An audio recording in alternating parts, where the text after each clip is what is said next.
it's Jess. I woke up this morning and I had an email from a career seeker that I have been in touch with recently, and she was sharing with me that this week she has gotten a lot of rejections, and it's been rejections for roles that she had really high hopes for, rejections for roles that she really thought were going to work out, that she thought things were on the right path, and then come to find out that they're not going to be moving forward with her candidacy. So her question to me in this email was, I'm starting to feel my motivation slip away from me. Like, how can I get back into that state of being where I'm feeling excited about my job search, right? And motivated and willing to even do things.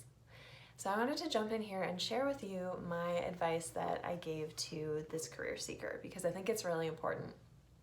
So when we are job searching, it's a tough process. It's really tough. It is not an easy thing to be doing.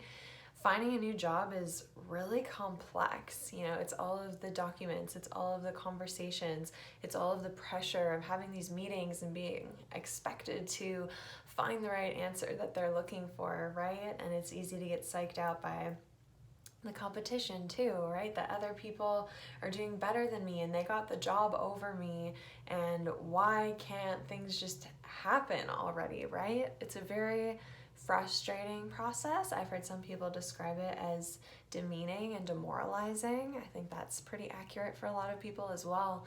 And so my advice, when you get to that space, which most of us do, right? When you get to that space where you just feel like you can't do any more of it, is to take some time off. I think it is so important to take time to really love ourselves and appreciate ourselves. My experience is that our society does not do this very much. We've been conditioned to believe that we have to be going all the time, we have to be producing, we have to be achieving all the time. But if you want to be going and producing and achieving, you have to give yourself space to recharge. You have to be with yourself on that journey, right? You have to be your own partner and your own cheerleader. And sometimes to do that, you need to take a step back, to take some time off. So my advice for this career seeker and for you when you're feeling really defeated by your job search is to intentionally take a day where you do zero job searching, nothing related to that. Take the whole day off and make it a day where you have an intention to love yourself and be kind to yourself. Think of all the things that you could do that would be really nice to you. Like, what are some things that you would want to do for your best friend if they were having a bad day? Do that for yourself. So maybe that's taking a bubble bath, buying flowers for yourself. Maybe it's ordering in your favorite dinner, right? It could be going for a hike.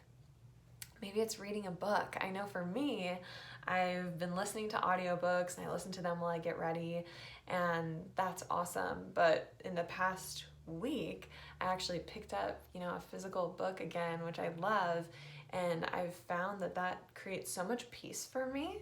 It's a great way to disconnect from everything that's happening in the world, and I'm not looking at a screen, right? So I was just shocked to remember that, right? It's something that I know, but we forget. We forget that we have to take time to take care of ourselves, give ourselves space away from our screens, give ourselves space away from the goals that we're trying to achieve and accomplish. So my advice to you today is to really deeply love yourself, surrender to whatever is happening, and give yourself what you need to be really loving and take exceptional care of yourself today. And when you can do that and create that spaciousness for yourself, your motivation will come back.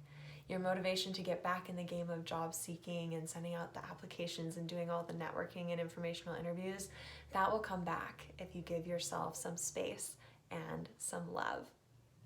So I hope this is helpful for you. If you've experienced this, please let me know. If you have other tips or suggestions for job seekers to avoid burnout in the job search process and to manage feelings of rejection, I would love to hear them. Please share with us.